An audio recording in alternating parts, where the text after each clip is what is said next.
Sen bir kamyon. Yok, koşma vurma haligi.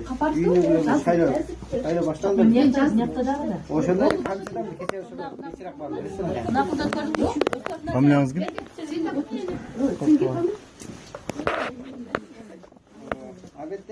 Abetten koşuyor, öten vurken buluşuyoruz.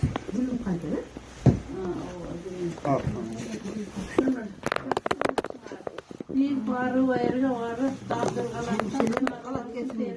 Üsmet edeceğiz. Cevna cazı o konu. Finala tükenmiş. Allah. Hadi aktarlarla gör. Aktarlarla gördüğünde gözü cepte kaldı da. Oturup.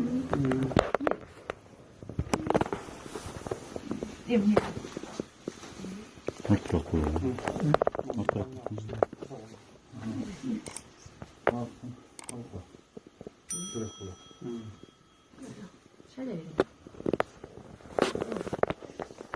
Bir tane alırım.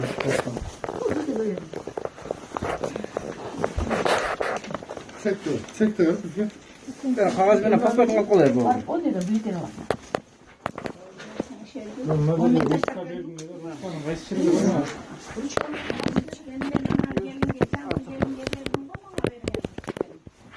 Buna bak.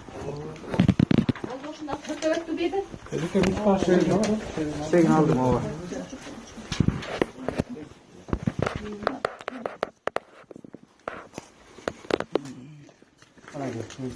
Kim öyle kamyon? Çok kolunuz kamyon. Pasportunuz. Hadi gördüm kamyon buldu. Kılın. Ulan alın bir yaka, kılın bir yaka.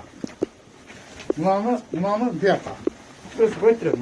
Ulan bir yaka koyturuyor. Daha. Bu.